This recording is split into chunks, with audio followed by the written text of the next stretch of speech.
물비린내와 사람 사는 냄새가 뒤섞여 희뿌옇게 떠오르는 새벽. 제 하루는 남들보다 먼저 시작됩니다. 사람들은 저를 자갈치 아짐의 김말자라고 불러요. 물론 여긴 부산 자갈치 시장이 아니라 경기도 구석에 자리한 꽤 큰 재래시장이지만 워낙에 제가 파는 생선이 싱싱하고 물 좋기로 소문이 나니 다들 그렇게 불러주더군요. 23세 시집와 남편과 함께 시작한 생선 가게였는데 그 무던한 양반이 저보다 먼저 훌쩍 하늘로 떠나버린 후로는 오롯이 저 혼자 이 좌판을 지켜왔습니다. 그러니 이 시장은 제 청춘이고 역사고 밥줄인 셈이지요. 새벽 경매장에서 막 떼어온 생선들을 좌판에 진열하는 손길은 이제 눈을 감고도 할 수 있을 만큼 익숙해요. 은빛 비늘을 자랑하는 제주산 갈치, 눈알이 금방이라도 튀어나올 것처럼 투명한 우럭, 힘이 좋아 펄떡이는 화로까지. 이것들은 그냥 물고기가 아닙니다. 제 자부심이고 하나뿐인 아들 대영이를 번듯한 대학까지 보낼 수 있게 해준 고마운 은인들이에요. 제 손은 늘 비린내에 절어 있고 손톱 밑에는 생선 비늘이 끼어 있을 때가 많습니다. 그래도 부끄러운 적은 단 한 번도 없었어요. 땀 흘려 정직하게 돈 버는 일인데 부끄러울 게 뭐 있겠습니까? 말자 씨, 오늘 물건 좋네. 옆 가게에서 채소를 파는 오기 엄마가 툭 던지는 말에 어깨가 으쓱 올라갑니다. 그럼 내가 누군데? 오늘 들어온 갈치는 아주 은가루를 뿌려놨어. 이따 한 손 사가. 저녁에 구워 먹으면 집 나간 며느리도 돌아온다잖아. 아이고 말도 마. 우리 며느리는 생선 굽는 냄새만 나도 질색팔색을 해서 이젠 집에서 생선 구경도 못해. 오기 엄마의 푸념에 저도 모르게 쓴웃음이 나왔습니다. 남의 일이 아니었거든요. 제 며느리 고정미라고. 아들 대영이가 좋다고 노래를 불러서 제 눈에도 넣으면 안 아플까 싶었던 그 싹싹한 아가씨 말입니다. 연애할 때는 어찌나 싹싹하고 애교가 많던지 시장에 불쑥 찾아와 제 팔짱을 끼며 어머니, 우리 대영씨 키워주셔서 감사해요 하고 살랑거리던 모습에 홀랑 넘어갔지 뭡니까. 그래서 아들이 결혼한다 했을 때 두 팔 벌려 환영했어요. 이만하면 내 아들 굶기지는 않겠구나. 내게도 살가운 딸 하나 생기는구나 싶었지요. 하지만 결혼하고 나니 사람이 싹 변하더군요. 시장에 찾아오기는커녕 제가 아들 집에 뭐라도 싸들고 갈라치면 어머니 집안에 비린내 배는 거 싫어요라며 대문 앞에서부터 질색을 했습니다. 아들 녀석 편하게 먹으라고 비싼 전복에 문어까지 삶아서 바리바리 싸들고 갔더니 글쎄 그걸 받자마자 베란다 구석에 처박아 두는 걸 제 눈으로 보고야 말았습니다. 그날 이후로 저는 며느리 집에 생선은커녕 김치 한 포기도 들고 가지 않게 되었어요. 아들 대영이는 그 중간에서 안절부절 못했지만 워낙 성정이 묻어나고 착한 놈이라 제 마누라한테 싫은 소리 한마디 못하는 걸 어쩌겠습니까? 그저 제 속만 끓을 뿐이지요. 그날따라 유독 갈치가 좋았습니다. 낚시로 갓 잡아 올린 은갈치인데 어찌나 통통하고 살이 올랐는지 보는 것만으로도 배가 부를 지경이었어요. 이걸 보니 또 며느리 생각이 나는 겁니다. 밉다 하면서도 제 자식 입에 들어가는 건데 좋은 걸 먹이고 싶은 게 어미 마음 아니겠어요. 이런 건 비린내도 덜하니 구워주면 좀 먹으려나. 저는 그중 제일 크고 실한 놈으로 두 마리를 따로 빼서 신문지에 돌돌 말아 아이스박스 구석에 넣어두었습니다. 이따 장사 끝나고 아들 녀석 퇴근 시간에 맞춰 아파트 경비실에라도 맡겨둘 셈이었죠. 혼자 김칫국을 마시며 실실 웃고 있으니 오기 엄마가 또 한 소리 합니다. 아이고 말자씨, 또 며느리 줄라고? 그러다 또 상처만 받지 말고 그냥 말자, 씨나 맛있는 거 해먹어. 에이, 그래도 어떡해. 내 새끼 입에 들어가는 건데. 먹고 안 먹는 건 그쪽 사정이고 챙겨주는 건 내 마음이지. 저는 애써 태어난 척하며 좌판의 생선들에게 물을 뿌려주었습니다. 마음 한구석이 시큰했지만 그래도 어쩔 수 없는 노릇이라고 생각했어요. 오전 장사가 한바탕 휩쓸고 지나간 뒤 조금 한가해진 오후였습니다. 시장 입구 쪽이 갑자기 소란스러워지더군요. 흙이 보니 딱 봐도 시장과는 어울리지 않는 무리가 나타났습니다. 하얀 원피스에 굽 높은 구두, 얼굴에 반을 가리는 선글라스까지. 누가 봐도 나 비싼 사람이요 하고 온몸으로 말하는 듯한 여자들이었어요. 그리고 그 무리의 중심에 제 눈을 의심하게 만드는 익숙한 얼굴이 있었습니다.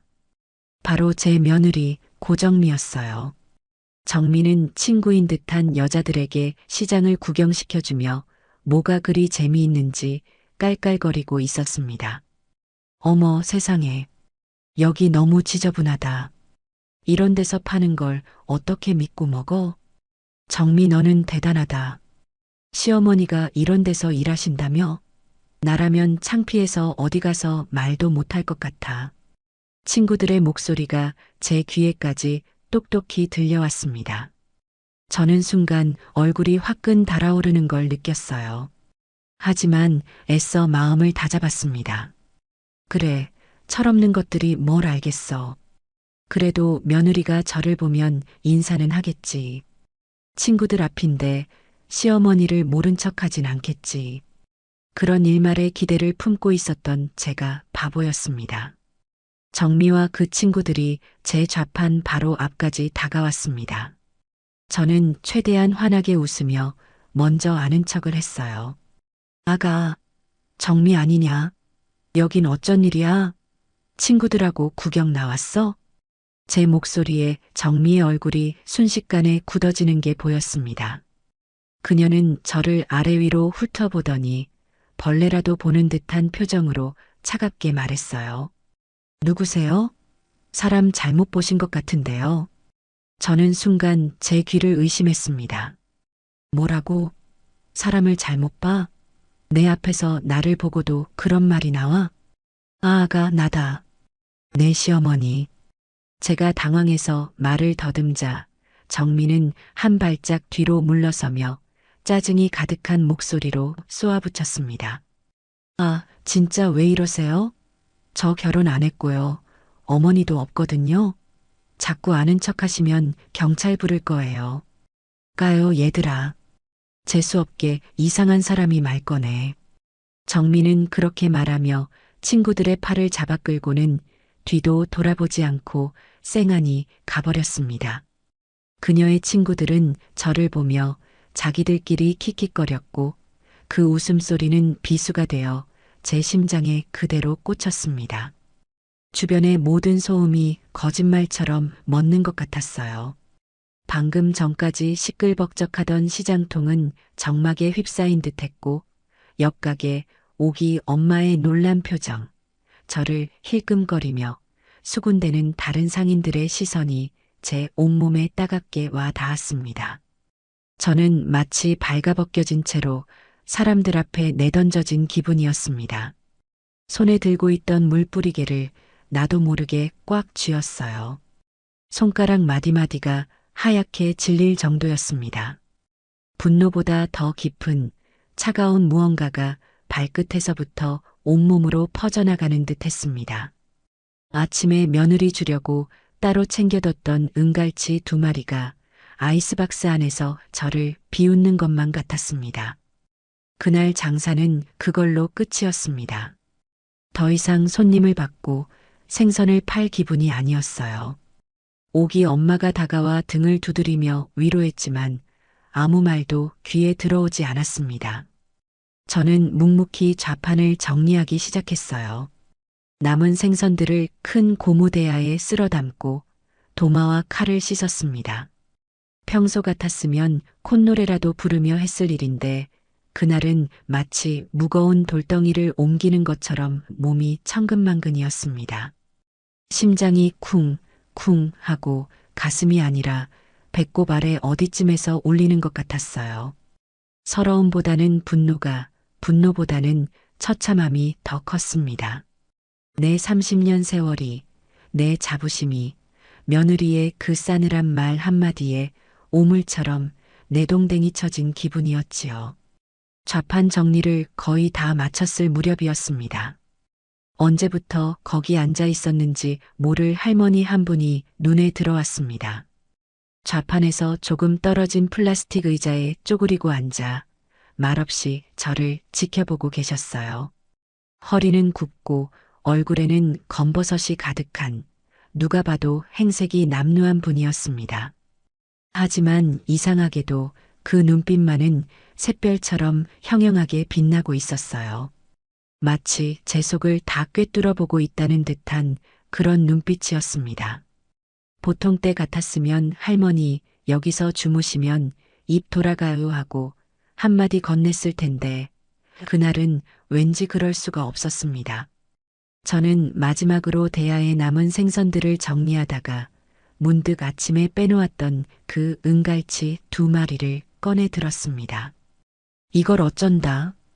집에 가져가 봐야 나 혼자 먹지도 않을 거고 그렇다고 버리자니 천벌을 받을 것 같았습니다. 그때 저도 모르게 발걸음이 그 할머니에게로 향하고 있었어요. 할머니, 저녁은 드셨소? 할머니는 대답 대신 저를 빤히 쳐다보기만 했습니다. 이거 오늘 들어온 건데 아주 실한 놈이요. 그냥 버리기는 아까우니 가져가서 구워 잡수쇼. 저는 신문지에 쌓인 갈치를 할머니의 무릎 위에 툭 얹어 주었습니다. 동정심 같은 게 아니었어요. 그냥 이 치욕스러운 갈치를 나 대신 누군가 먹어치워줬으면 하는 심술 같은 거였을지도 모릅니다. 할머니는 무릎 위에 갈치를 한번 내려다보고 다시 제 얼굴을 올려다보았습니다. 그리고는 마른 입술을 열어 아주 뜻밖의 말을 건넸어요. 마음이 말이 아니구먼. 낮고 갈라진 목소리였지만 이상하게도 귀에 똑똑히 박혔습니다. 네. 평생 쌓아온 공든 탑이 말 한마디에 무너지는 심정일 테지. 서럽고 분하고 피가 거꾸로 솟을게야. 저는 깜짝 놀랐습니다. 마치 제 심장에 들어왔다 나간 사람처럼 정확하게 제 마음을 읽어내고 있었기 때문입니다. 제가 아무 말도 못하고 눈만 동그랗게 뜨고 있자 할머니는 주름진 손으로 제 손목을 덥석 잡았습니다. 그 손은 겉보기와는 달리 아주 따뜻하고 힘이 있었어요. 그렇게 받은 서름, 그냥 참고 살면 병이 되는 법이야. 내가 그대에게 기회를 주지. 소원 하나를 말해보게. 어떤 소원이든 내가 들어줄 터이니. 소원이라니요. 다 늙은 할머니가 생선 몇 마리 얻어먹은 게 고마워서 하는 소리인가. 저는 피식 헛웃음이 나왔습니다.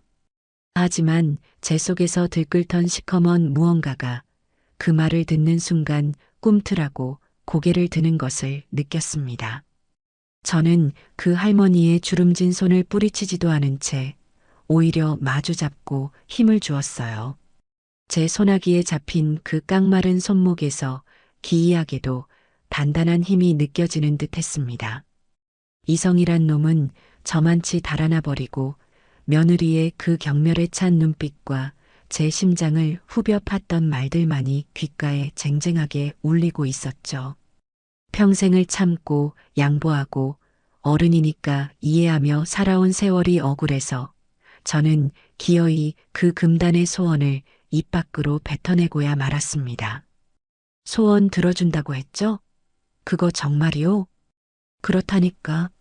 망설일 것 없어. 그대의 마음에 맺힌 한 내가 풀어줄 터이니. 할머니의 목소리는 이상할 정도로 차분해서 오히려 제 들끓는 속을 더욱 부추기는 것 같았어요. 저는 침을 꿀꺽 삼키고 말했습니다. 그럼 그 가시나 고정미 말입니다. 아주 거만하고 세상 무서운 줄 모르는 내 며느리. 그 가시나가 지 손으로 직접 돈을 버는 게 얼마나 고되고 힘든 일인지 뼈저리게 알게 해주시오. 거기까지 말했을 때 저는 숨을 한번 골랐습니다. 이걸로는 부족했어요. 이걸로는 제분이 풀리지 않을 것 같았습니다. 그리고 그년이 제일 경멸하고 싫어하는 게 바로 이 비린내요. 돈에서 자기가 만지는 모든 귀한 것에서 비린내가 나게 해주시오.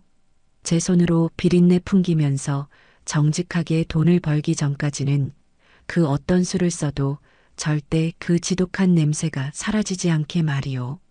마치 저주를 퍼붓듯 말을 쏟아내고 나니 온몸의 힘이 쭉 빠져나가는 기분이었습니다. 스스로도 제 말이 너무 악독하게 느껴져 소름이 돋을 지경이었죠. 하지만 후회는 없었습니다. 할머니는 제 말을 잠자코 다 듣고 나더니 고개를 한번 주걱거렸습니다. 그저 고개를 까딱 했을 뿐인데 주변 공기가 서늘하게 가라앉는 듯한 착각이 들었어요. 그리고는 제 손을 스르르 놓고 일어나더군요. 그리 될 것이다. 그대의 소원은 이제 바람을 타고 하늘에 닿았으니.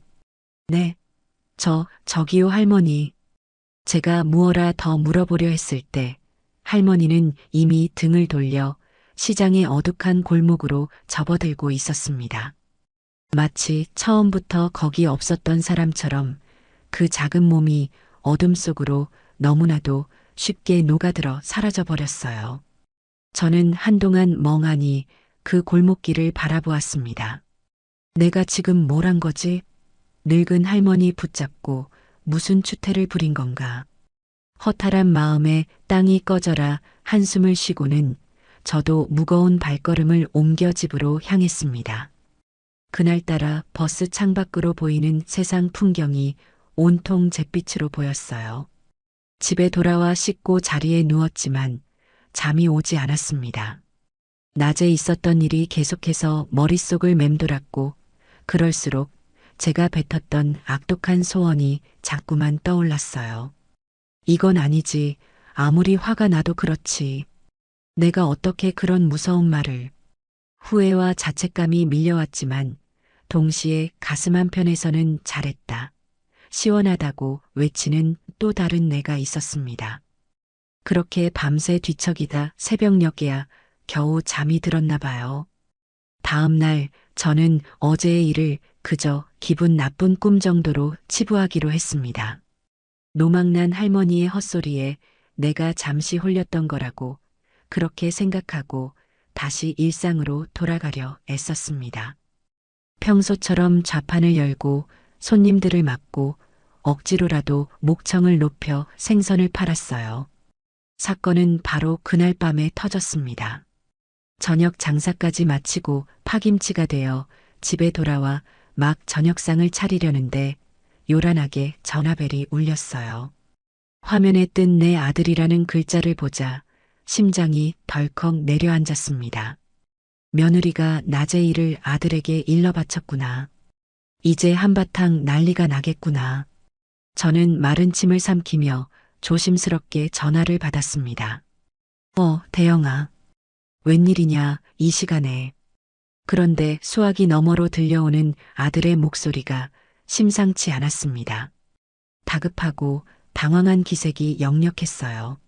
어머니, 혹시 정미한테 뭐 주신 거 있어요? 아니, 아무것도. 왜? 아니, 지금 정미가 난리가 났어요. 자기 가방에서 자꾸 생선 썩는 냄새가 난다고. 아주 기겁을 하고 있어요, 지금. 저는 순간 숨을 멈췄습니다. 설마. 아니겠지. 생선 냄새? 그게 무슨 소리야? 정미가 시장에 왔었어? 저는 능청스럽게 되물었습니다. 제 심장은 미친 듯이 방망이질 치고 있었지만 목소리는 최대한 평온하게 유지하려 애썼어요. 아니요, 그게 아니라 정미가 오늘 백화점 가서 새로 산 가방이 있거든요. 200만 원도 넘는 건데 그걸 열 때마다 어디서 비린내가 확 난다는 거예요. 정미 옆에 가니까 진짜 그런 냄새가 나는 것 같기도 하고. 어머니, 혹시 어제 정미 시장 왔을 때 어머니가 몰래 가방에 뭐 넣으신 거 아니죠? 아들의 말에 저는 어이가 없어서 웃음이 나올 뻔했습니다. 내가 그 비싼 가방에 뭘 넣는다고. 하지만 한편으로는 등골이 서늘해졌어요. 설마 어제 그 할머니의 말이 진짜였단 말인가. 수화기 너머로 며느리의 앙칼진 비명이 들려왔습니다. 당신 어머니잖아. 그 비린내 나는 손으로 내 가방 만진 거 아니야? 아, 미치겠네. 이거 어떡해. 이 가방 이제 못 쓴단 말이야. 아들이 잠시 전화를 막고 정미야, 좀 조용히 해봐. 하고 소리치는 소리가 들렸고 곧이어 다시 제게 말했습니다. 어머니, 죄송해요. 정미가 지금 좀 예민해서. 일단 제가 잘 달래볼게요. 별일 아니겠죠, 어머. 어디서 냄새가 잠깐 뱄나 보죠. 그래, 별일 아니겠지. 잘 달래줘라. 피곤할 텐데 어서 쉬고. 저는 태연하게 전화를 끊었습니다. 그리고 수화기를 내려놓는 순간 저도 모르게 입꼬리가 귀에 걸릴 듯이 올라가는 것을 막을 수가 없었어요. 고소함, 통쾌함, 그리고 약간의 두려움이 뒤섞인 기묘한 감정이 온몸을 휘감았습니다. 저는 자리에서 일어나 부엌으로 갔습니다. 그리고는 찬물 한 잔을 시원하게 들이켰죠. 속이 뻥 뚫리는 기분이었습니다. 거울 속을 들여다보니 피곤에 절어있던 제 얼굴에 생기가 도는 것 같았어요. 눈빛도 어딘지 모르게 형형하게 빛나는 듯 했고요. 그래, 어디 한번 당해봐라. 고정미. 그 잘난 코가 땅에 닿을 때까지 어디 한번 실컷 당해봐. 저는 나지막이 중얼거리며 아주 오랜만에 단잠을 청할 수 있었습니다. 그날 밤 제 꿈에는 은빛 비늘을 반짝이는 갈치대가 나와 춤을 추고 있었습니다. 며느리의 명품 가방에서 시작된 그 기묘한 비린내는 하루 이틀이면 사라질 일시적인 해프닝이 아니었습니다. 오히려 그 저주와도 같은 냄새는 점점 더 강력하고 집요하게 정미의 일상을 파고들기 시작했어요.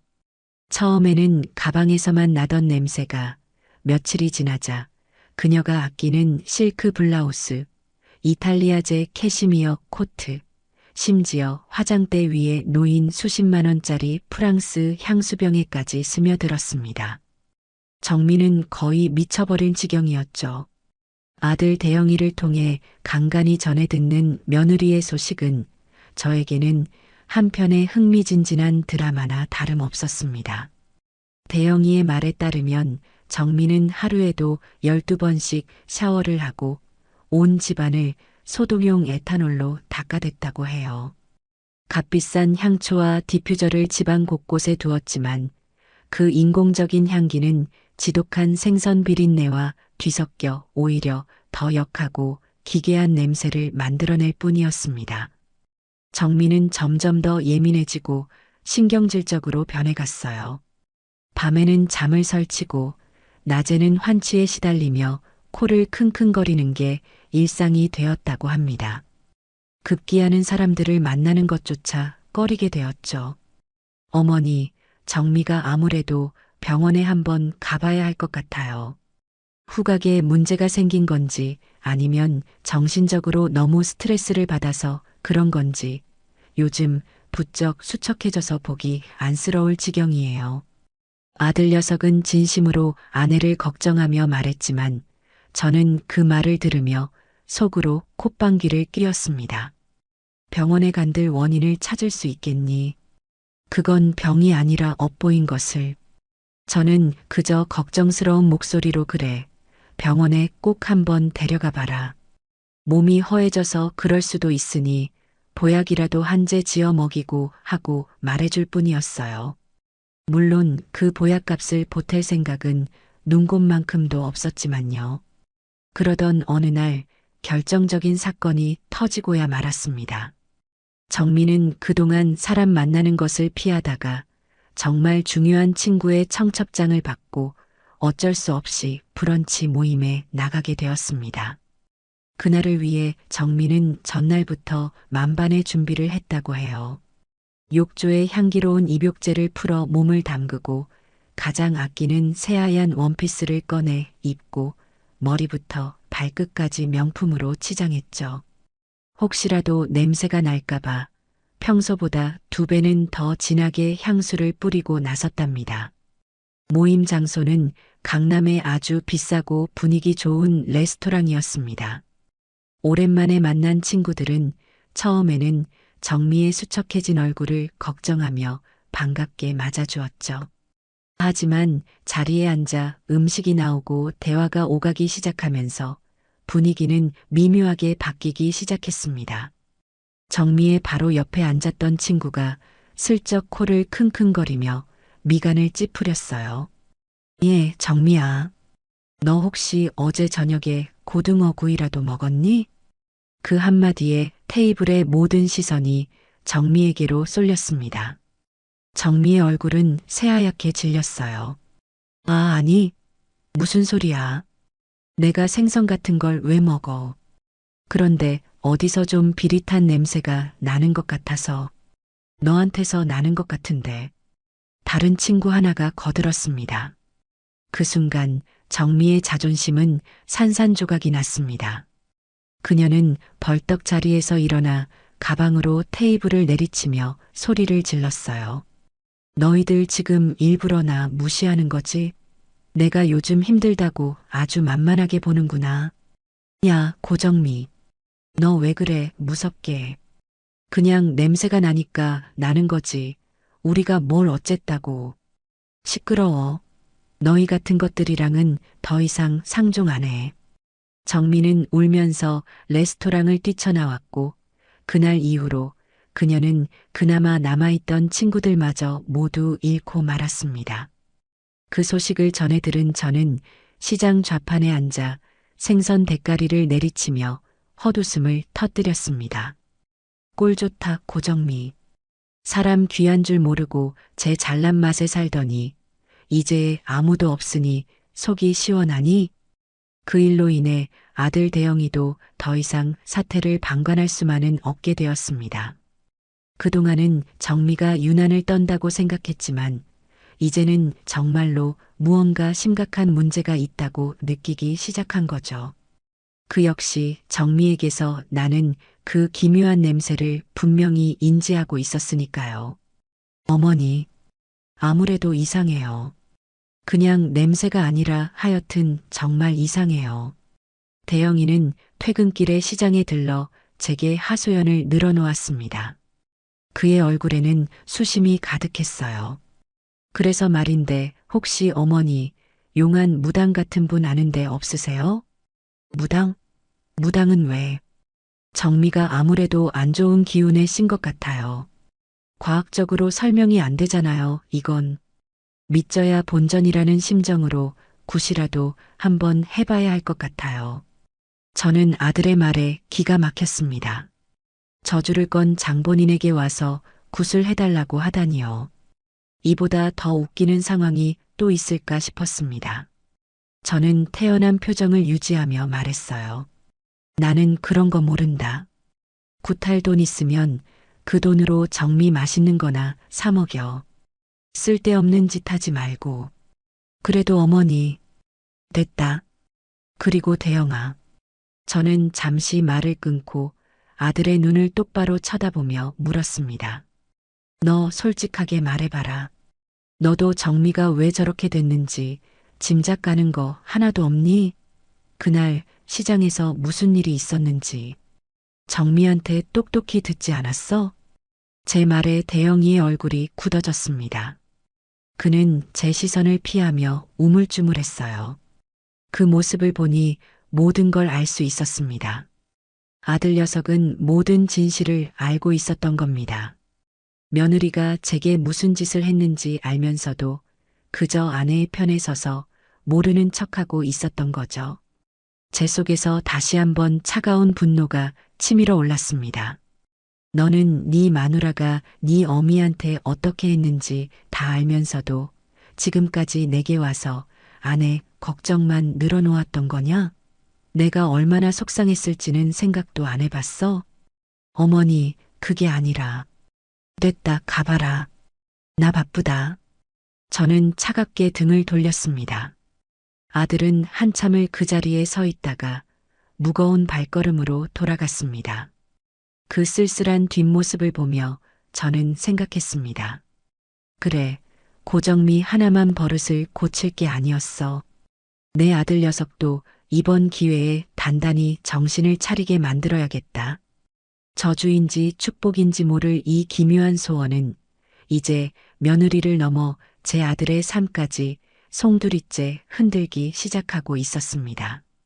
사회적 관계가 모두 끊어지고 정신적으로 피폐해진 정미에게 이제는 생계의 위협이라는 가장 현실적인 공포가 닥쳐오기 시작했습니다. 그 지독한 비린내는 그녀의 마지막 자존심이었던 직장마저 앗아갈 준비를 하고 있었어요. 정미가 일하던 곳은 백화점 1층에 위치한 이름만 대면 누구나 아는 해외 명품 브랜드 매장이었습니다. 수백, 수천만 원을 호가하는 가방과 의류를 파는 곳이었으니 그곳 직원들에게 품위와 이미지는 실력만큼이나 중요한 것이었죠. 사건은 매장에 VVIP 고객이 방문했을 때 터졌습니다. 한 달에 억 단위를 쓰는 큰 손으로 매니저를 비롯한 모든 직원이 벌벌 기는 그런 손님이었답니다. 그날따라 다른 직원들이 모두 다른 손님을 응대하고 있어서 정미가 그 VVIP 고객을 맡게 되었어요. 정미는 긴장한 마음을 감추고 최대한 상냥하고 우아한 미소를 지으며 고객에게 다가갔습니다. 고객님, 오늘 새로 들어온 신상품인데 한번 보시겠어요? 정미가 악어 가죽으로 만든 3천만 원짜리 가방을 들어 보이는 순간이었습니다. 소파에 앉아 도도하게 잡지를 넘기던 VVIP 고객의 미간이 살짝 찌푸려졌습니다. 그녀는 코를 킁킁거리더니 경멸 가득한 눈으로 정미를 훑어보았어요. 어디서 생선 썩는 냄새 안 나요? 매장 관리 좀 잘하셔야겠네. 이런 불쾌한 냄새가 나는 곳에서 어떻게 쇼핑을 하라는 거죠? 그녀의 차가운 목소리는 매장 전체에 울려 퍼졌습니다. 정미의 얼굴은 흙빛으로 변했어요. 죄송합니다, 고객님. 무슨 냄새 말씀이신지. 무슨 냄새긴. 당신 몸에서 나는 거잖아.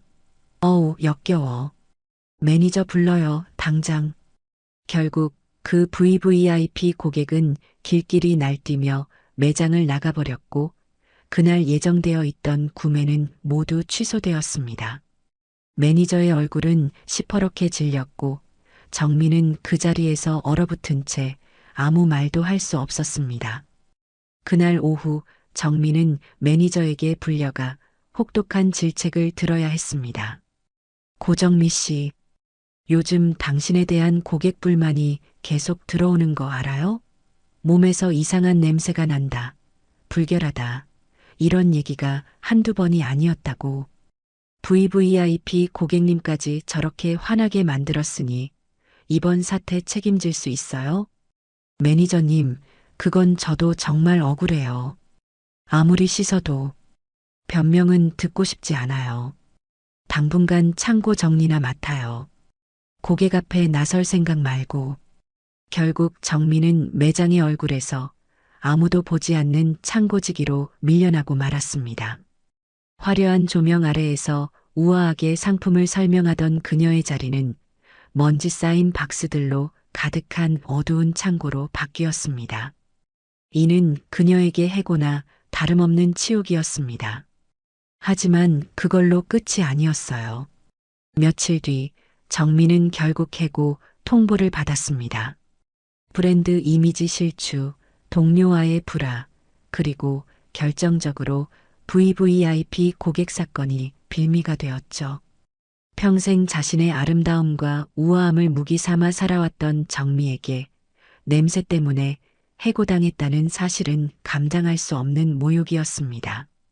그 소식을 아들 대영이에게 전해 들었을 때 저는 묵묵히 고등어의 배를 가르고 있었습니다. 시퍼런 등짝의 고등어가 꼭 제 며느리의 처지 같다는 생각이 들더군요. 직장을 잃고 수입이 끊겼지만 정미의 씀씀이는 하루아침에 바뀌지 않았습니다. 매달 갚아야 하는 할부금, 관리비, 생활비는 어김없이 청구되었어요. 대영이의 월급만으로는 그 모든 것을 감당하기에 벅찼습니다. 결국 모아두었던 적금을 깨고 보험을 해약하는 지경에 이르렀죠. 그 와중에도 정민은 현실을 받아들이지 못하고 대영이에게 당신이 돈을 더 벌어오면 되잖아. 능력이 없으니까 나까지 이 고생을 하는 거야. 라며 바가지를 긁어댔다고 합니다. 정민은 자신의 힘으로 다시 일어서 보겠다며 구직 활동을 시작했습니다. 하지만 결과는 처참했어요. 서류 전형은 번번이 통과했지만 문제는 항상 면접이었습니다. 잘 차려입고 아무리 완벽하게 준비를 해가도 면접관들은 그녀와 마주 앉는 순간 미간을 셔추렸습니다. 밀폐된 면접실 안에서 그녀에게서 풍기는 기묘한 비린내는 더욱 도드라졌기 때문이죠. 고정미 씨, 혹시 건강에 무슨 문제라도 있으신가요? 한 면접관은 대놓고 물었고 또 다른 면접관은 저희는 고객을 직접 응대하는 서비스직이라 향수라도 좀 쓰시는 게 좋겠네요 라며 애둘러 거절의 뜻을 비췄습니다. 수십 번의 면접에서 낙방을 거듭하자 정민은 완전히 자신감을 잃고 집안에 틀어박히고 말았습니다. 그녀는 더 이상 사람을 만나지도 외출을 하지도 않는 완벽한 은둔형 외톨이가 되어버렸어요. 그 즈음 저는 아들 대영이에게서 다급한 전화를 받았습니다. 그의 목소리는 절망과 분노로 가득 차 있었어요. 어머니, 저희 아무래도 이 집을 팔아야 할 것 같아요. 뭐? 집을 팔다니 그게 무슨 소리냐? 정미 카드값이 감당할 수 없을 만큼 불어났어요. 제가 모르는 대출까지 있었나 봐요. 이걸 막지 못하면 저희 둘 다 신용불량자가 될 판이에요. 저는 말문이 막혔습니다. 올 것이 왔구나. 허영으로 쌓아 올린 성이 마침내 무너져 내리기 시작한 겁니다. 어머니, 돈 좀 빌려주실 수 없을까요? 제가 평생에 걸쳐서라도 꼭 갚겠습니다. 아들의 목소리는 거의 울먹이고 있었습니다. 제 하나뿐인 아들이 제게 돈 얘기를 꺼내며 저렇게까지 비참하게 구는 것은 난생 처음 있는 일이었습니다. 마음 한편이 아려왔지만 저는 마음을 굳게 먹었습니다. 지금 도와주면 모든 것이 원점으로 돌아갈 뿐입니다. 고정민은 절대 변하지 않을 것이고 제 아들은 평생 그 허영에 뒤치다꺼리나 하며 살게 될 테죠. 저는 차갑게 말했습니다. 나한테는 돈 없다. 평생 생선 판 돈으로 너 대학 가르치고 나니 남은 게 뭐 있겠니? 어머니, 네 돈, 네 마누라가 쓴 돈은 너희가 알아서 해결해라. 정돈이 없으면 네 마누라더러 벌라고 해. 손가락이 있어, 발이 있어. 왜 일을 못해? 정민은 지금 나가서 막노동이라도 하고 식당 가서 설거지라도 하면 돼. 땀 흘려 버는 돈은 부끄러운 게 아니라고 네 마누라한테 똑똑히 전해라. 저는 가차없이 전화를 끊었습니다. 수화기를 내려놓고 나니 손이 부들부들 떨렸습니다. 아들의 절박한 목소리가 귓가에 맴돌아 마음이 편치 않았어요. 하지만 저는 눈을 질끈 감았습니다. 이것이 제 아들과 며느리를 위한 마지막 기회라고 생각했습니다. 이 시련을 통해 두 사람이 진정으로 함께 살아가는 법을 배우지 못한다면 그들의 미래는 없다고 믿었기 때문입니다. 이제 공은 며느리 고정미에게로 넘어가고 있었습니다.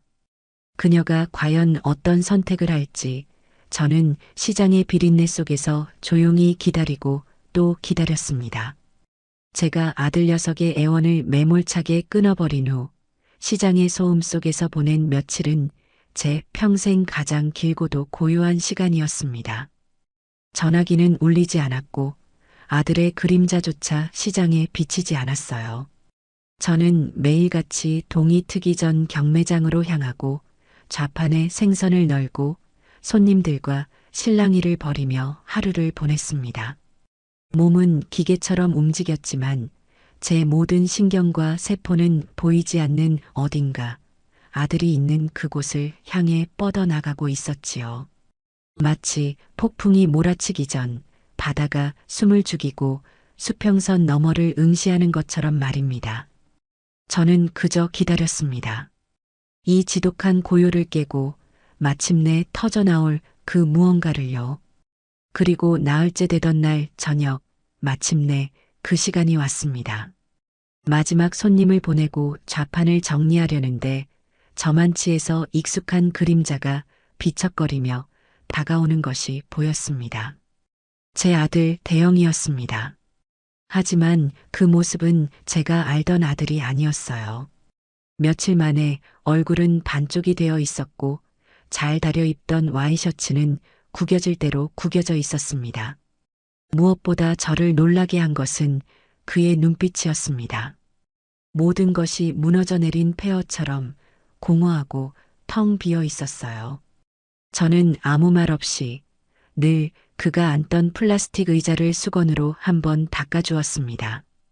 아들은 그 앞에 우두커니 서서 좌판 위에 마지막으로 남아있던 이미 죽어서 축 늘어진 생선 한 마리를 한참 동안 내려다보았습니다. 마치 그 생선에게서 자신의 모습을 보고 있기라도 한 것처럼요.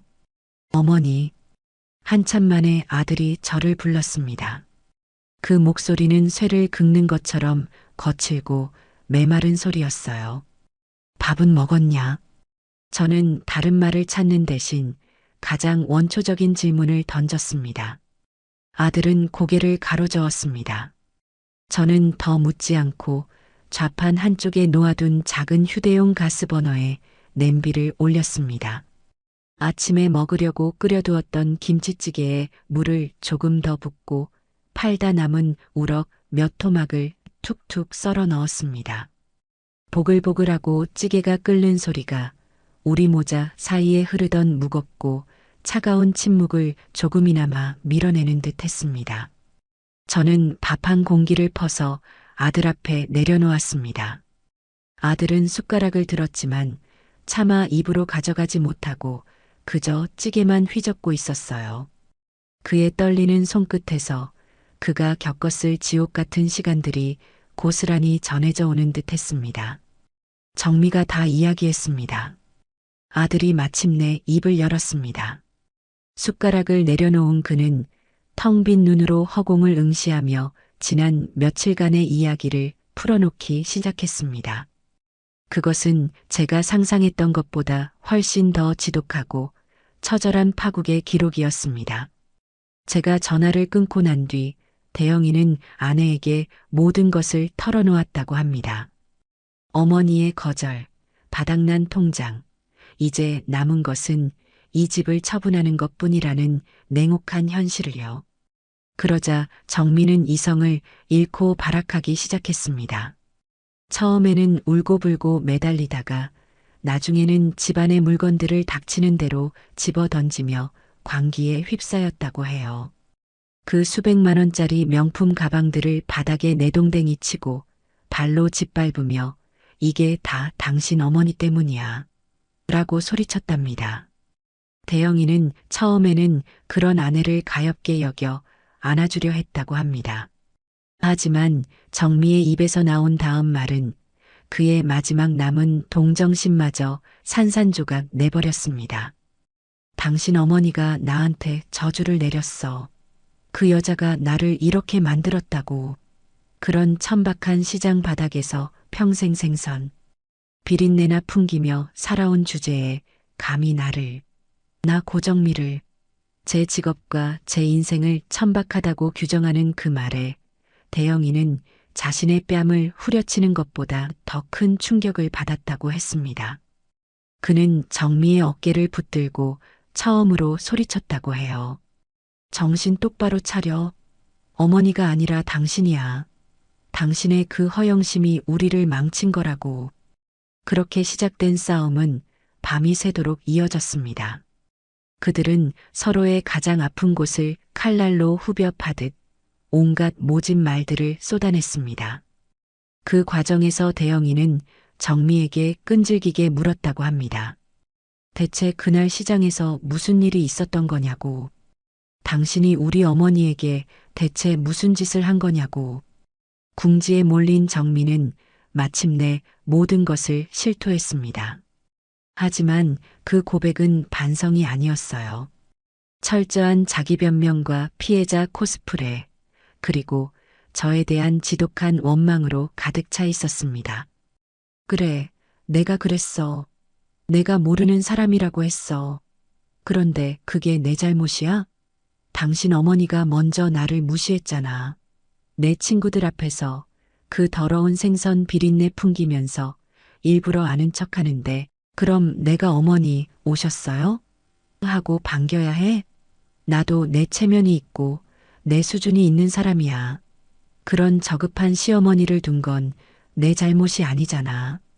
아들은 그 말을 전하며 고통스럽게 얼굴을 일그러뜨렸습니다. 어머니 수준이라는 말을 하더군요. 자기 수준에 맞지 않는 시어머니라니. 저는 그 말을 듣는 순간 제 결혼이, 제 인생이 송두리째 잘못되었다는 걸 깨달았습니다. 저는 괴물을 아내로 맞았던 겁니다. 아들의 눈에서 기어이 눈물이 뚝뚝 떨어져 찌개 그릇으로 흘러들어갔습니다. 그는 더 이상 말을 잇지 못하고 어린아이처럼 어깨를 들썩이며 흐느꼈습니다. 그 울음소리에는 분노와 슬픔, 그리고 자기 자신에 대한 깊은 혐오가 뒤섞여 있었습니다. 저는 말없이 일어나 아들의 등을 두드려 주었습니다. 제 손바닥에 닿는 아들의 등이 너무나도 가늘고 위태롭게 느껴졌습니다. 한참을 울던 아들은 퉁퉁 부은 눈으로 저를 올려다보았습니다. 어머니, 제가 정말 죄송합니다. 저는 아들 자격도 없는 놈입니다. 제 아내 될 사람이 어떤 사람인지도 제대로 알아보지 못하고 어머니 가슴에 이렇게 큰 대못을 박았습니다. 저를 용서하지 마세요, 어머니. 아들은 제 앞에 무릎이라도 꿇을 기세였습니다. 저는 아들의 어깨를 단단히 붙잡고 말했습니다. 일어나라. 사내 자식이, 이게 무슨 꼴이냐. 용서는 너가 나한테 비는 게 아니야. 너 자신한테 빌어야지. 사람 잘못 본 죄, 내 인생을 잘못 꾸려온 죄. 그건 내 스스로가 용서하고 내 스스로가 책임져야 할 몫이다. 제 단호한 말에 아들은 울음을 그치고 저를 멍하니 바라보았습니다. 저는 끓고 있던 찌개 불을 끄고 아들의 눈을 똑바로 마주보며 말했습니다. 나는 내 어미이기 전에 이 시장에서 30년 넘게 내 이름 석자 걸고 장사해온 김말자다. 나는 내 일이, 내 인생이 한 번도 부끄러운 적이 없었다. 내 아비가 남겨준 이 좌판에서 너를 키웠고 너를 대학 보냈어. 이 비린내는 내 자부심이고 내 훈장이란 말이다. 제 목소리는 떨리지 않았습니다. 오히려 그 어느 때보다 단단하고 차분했죠. 그런데 내 마누라는 내 인생을, 그리고 내 뿌리를 통째로 부정했다. 이건 단순히 나를 모욕한 게 아니야. 너와 나, 우리 모두를 모욕한 거다. 대영아, 이제 선택은 너의 몫이다. 그 모욕을 끌어안고 내 마누라와 함께 가라앉을지, 아니면 내 뿌리를 바로 세우고 너의 인생을 처음부터 다시 시작할지. 이제는 너가 결정해야 해. 그날 밤 아들은 제가 끓여준 우럭 김치찌개를 한 숟가락도 뜨지 못하고 돌아갔습니다. 그의 뒷모습은 마치 전쟁터로 향하는 패잔병처럼 위태롭고도 결연해 보였습니다. 저는 그 뒷모습이 완전히 사라질 때까지 어두운 시장 골목을 떠나지 못했습니다. 이 지독한 소용돌이가 이제 제 아들과 며느리를 갈라놓는 가장 날카로운 칼날이 되어버렸다는 것을 직감하면서요. 아들이 눈물로 자신의 어리석음을 고백하고 돌아간 후 그들 부부의 삶은 예측했던 대로 붕괴의 가속도를 내기 시작했습니다. 가장 먼저 그들이 살던 허울뿐인 성이 무너져 내렸습니다. 강남의 야경이 한눈에 들어온다던 그 번쩍이는 주상복합 아파트는 결국 정미의 카드빚과 대출금을 갚기 위해 부동산 시장에 급매물로 던져졌습니다. 아들은 집을 내놓고 가구를 처분하고 정산을 하는 모든 과정을 거의 혼자서 처리해야 했다고 해요. 정미는 그 과정에서 어떤 도움도 주지 않고 그저 방구석에 틀어박혀 이게 다 너랑 당신 어머니 때문이야 라는 저주 섞인 말만 했다고 합니다.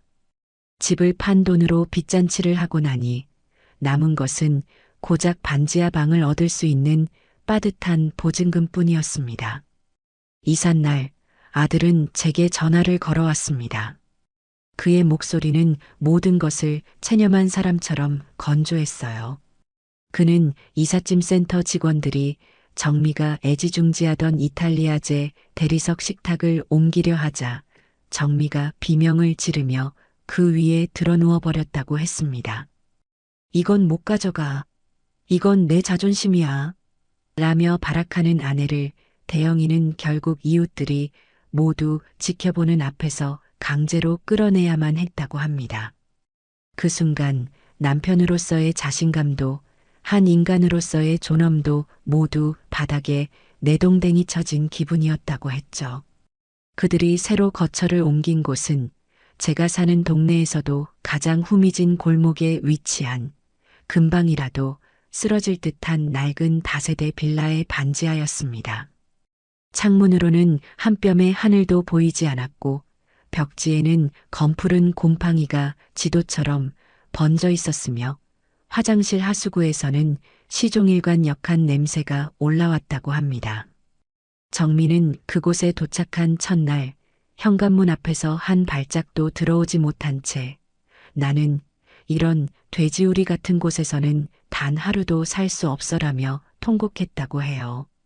하지만 그녀가 갈 곳은 어디에도 없었습니다.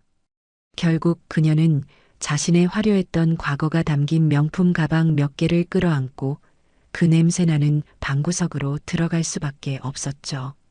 그때부터 대영이의 삶은 전쟁 그 자체가 되었습니다. 그는 아내를 돌볼 여유가 없었어요. 낮에는 회사에서 눈치를 보며 일했고 밤이 되면 곧장 대리운전 핸들을 잡았습니다.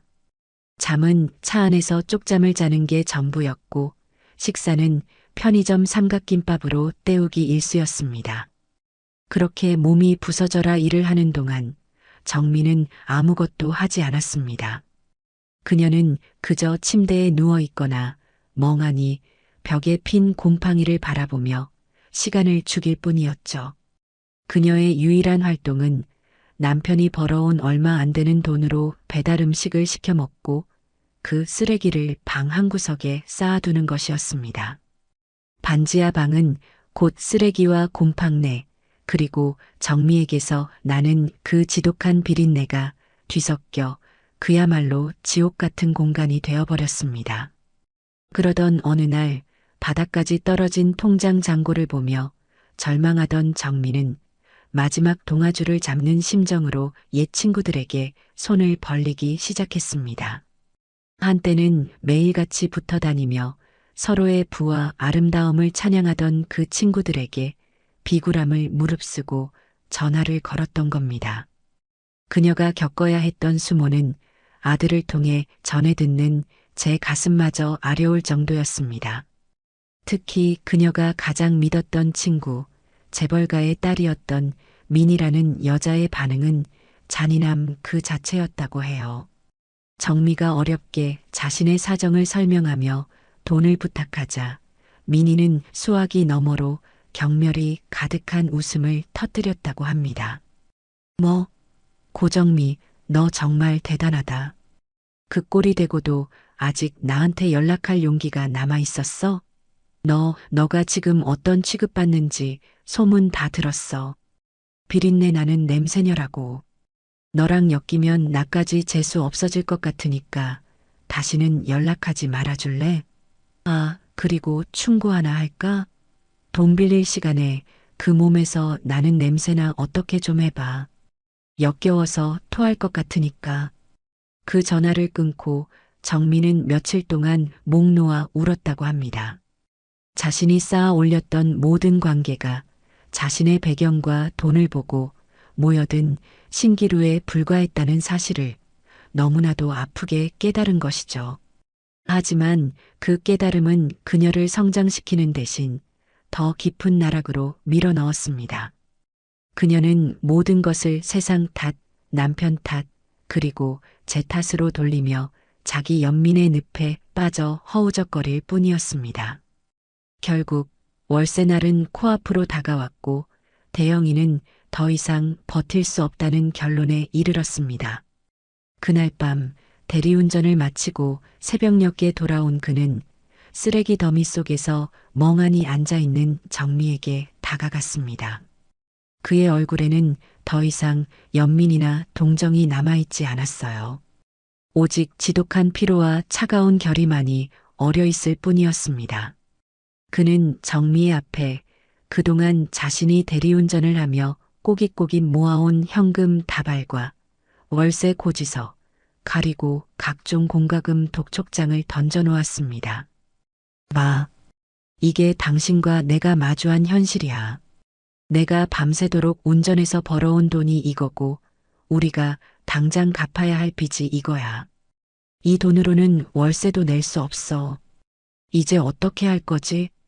정민은 바닥에 널브러진 돈과 종이들을 한번 쳐다보고는 다시 고개를 돌려버렸습니다. 몰라, 난 몰라. 그 무책임한 한마디에 대영이의 마지막 이성의 끈이 툭 하고 끊어져 버렸습니다. 언제까지 모른다고 할 건데, 당신이 싸질러 놓은 똥, 언제까지 내가 다 치워야 하는 거냐고. 당신도 이제 인간이라면, 아니, 최소한의 양심이라도 남아있다면 뭐라도 해야 할 거 아니야. 내가 뭘 할 수 있는데, 이 냄새 때문에 아무도 날 써주지 않는단 말이야. 정미가 처음으로 남편에게 소리를 지르며 대들었습니다. 그 순간 대영이는 싸늘하게 웃으며 정미의 심장을 관통하는 마지막 비수를 꺼내 들었습니다. 왜 없어? 당신을 써줄 곳이 딱 한 군데 있잖아. 정미의 눈이 불안하게 흔들렸습니다. 대영이는 아내의 턱을 잡아 자신을 똑바로 보게 만들며 한자 한자 잔인하게 말했습니다. 우리 어머니를 찾아가. 가서 빌어. 당신이 했던 모든 짓을 사죄하고 무릎 꿇고 빌라고. 그리고 일을 달라고 해. 그 좌판에 앉아서 당신이 그토록 경멸하던 생선이라도 팔아. 당신 손으로 그 비린내 나는 돈이라도 벌어오란 말이야. 그게 당신이 지금 할 수 있는 유일한 속죄고 유일한 살 길이야. 싫어. 죽어도 싫어. 내가 거길 어떻게 가. 차라리 날 죽여. 이 악마 같은 놈아. 정민은 남편의 품에서 벗어나려고 발버둥 쳤지만 대영이는 그녀를 더욱 강하게 붙들었습니다. 그의 눈에서는 불꽃이 튀는 듯 했습니다. 죽는 게 그렇게 쉬운 줄 알아? 좋아. 그럼 선택해. 여기서 이 냄새나는 쓰레기 더미 속에서 쥐도 새도 모르게 굶어 죽든가 아니면 당장 내일 아침 동트기 전에 시장으로 가서 내 어머니 앞에 무릎을 꿇든가. 선택은 당신 몫이야. 그 말을 남기고 대영이는 집을 나가버렸습니다. 홀로 남겨진 정민은 낡은 빌라가 떠나갈 듯 절규했습니다. 그 울음소리는 화려했던 한 여자의 인생이 마침내 종언을 고하는 장송곡처럼 어둡고 축축한 반지하 방을 가득 채웠습니다. 이제 그녀에게 남은 선택지는 단 하나뿐이었습니다. 며느리의 절규가 반지하 방을 채우고 아들이 집을 나선 그 며칠 동안 저는 시장 좌판 위에서 마치 사냥을 앞둔 맹수처럼 숨을 죽이고 있었습니다. 모든 감각이 팽팽하게 당겨진 활시위 같았죠. 아침 경매장에서 떼어온 생선들의 눈알이 그 어느 때보다 투명하게 느껴졌고 손님들의 흥정 소리는 까마득히 멀게만 들렸습니다. 제 모든 신경은 단 한 곳, 저 어두컴컴한 시장 입구를 향해 있었습니다. 과연 올 것인가? 제 발로 이 지옥 같은 비린내가 진동하는 곳으로 걸어 들어올 것인가? 저는 올 것이라고 믿으면서도 한편으로는 그녀의 지독한 자존심이 끝내 그녀의 발목을 붙잡을지도 모른다고 생각했습니다. 그리고 사흘째 되던 날 마침내 그녀가 모습을 드러냈습니다. 점심 장사가 끝나고 시장이 잠시 한숨을 돌리는 나른한 오후였습니다. 저는 무심코 시장 입구 쪽을 바라보다가 그 자리에 얼어붙은 듯 서 있는 한 여자를 발견했습니다. 제 며느리 고정미였습니다. 그녀는 차마 시장 안으로 들어오지 못하고 마치 결계라도 쳐진 것처럼 입구에서 서성이고 있었어요. 며칠 사이에 그녀는 완전히 다른 사람이 되어 있었습니다. 한때는 백화점 쇼윈도의 마네킹처럼 완벽했던 그녀는 이제 길거리의 불황자나 다름없는 모습이었습니다.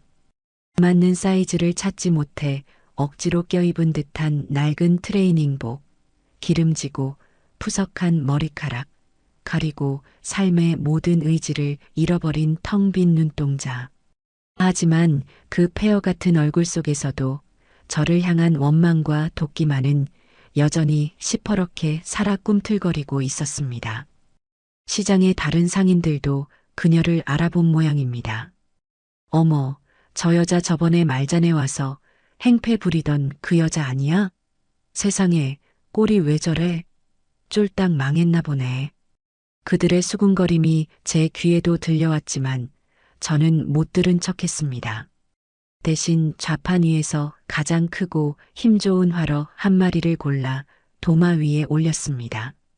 그리고는 나무 방망이로 머리를 퍽 하고 내리쳤죠. 펄떡이던 물고기가 한순간에 잠잠해지는 것을 정민은 저 멀리서 모두 지켜보고 있었습니다. 마치 자신의 미래를 보는 것처럼 그녀의 어깨가 미세하게 움츠러드는 것이 보였습니다. 한참을 망설이던 정민은 마침내 결심한 듯 천근만근처럼 무거운 발걸음을 옮겨 제 좌판 앞으로 다가왔습니다. 한 걸음 한 걸음 내디딜 때마다 그녀의 자존심이 바닥에 떨어져 부서지는 소리가 들리는 듯 했습니다. 마침내 제 앞에 선 그녀는 차마 제 얼굴을 쳐다보지도 못하고 고개를 푹 숙인 채 입술만 달싹였습니다. 저는 그녀에게 시선도 주지 않고 방금 기절시킨 화러의 배를 날카로운 칼로 단숨에 갈랐습니다. 붉은 내장이 쏟아져 나오며 비릿한 피 냄새가 확 풍겼습니다. 정미의 얼굴이 하얗게 질리는 것이 느껴졌어요. 볼일 없으면 어서 가. 너가 서 있으니 생선이 다 죽잖니. 재수없게. 제가시 돋친 말에 정미의 어깨가 더욱 움츠러들었습니다. 그녀는 거의 기어들어가는 목소리로 간신히 말을 뱉어냈습니다. 일을 시켜주세요. 저는 하던 일을 멈추지 않은 채 되물었습니다. 뭐라고? 잘 안 들리는데. 일일이라도 하게 해달라고요. 정미의 목소리가 조금 커졌습니다. 그 안에는 체념과 수치심 그리고 약간의 반항심이 뒤섞여 있었죠. 저는 그제야 칼을 내려놓고 그녀를 천천히 훑어보았습니다. 머리부터 발끝까지 마치 경매에 나온 생선 등급이라도 매기는 것처럼 아주 노골적이고 모욕적인 시선으로요. 너가 여기서 무슨 일을 할 수 있는데 비늘 하나 제대로 벗길 줄 알아? 아니면 손님 앞에서 웃으며 흥정이라도 할 줄 아나? 배우겠습니다. 뭐든지 시키는 건 다 할게요. 그러니까 돈을 달라고? 일을 해서 내 손으로 돈을 벌겠다고? 정민은 대답 대신 고개를 작게 끄덕였습니다. 저는 헛웃음을 터뜨렸습니다. 그리고는 좌판 의자에서 일어나 그녀에게로 성큼성큼 다가갔습니다.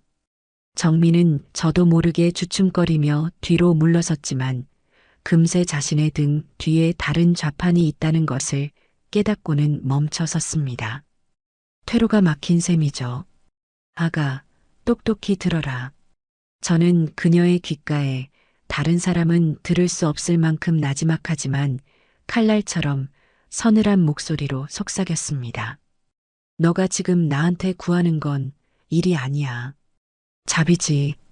너가 그토록 경멸했던 이 시궁창에서 목숨이라도 부지하게 해달라고 애원하는 거잖아.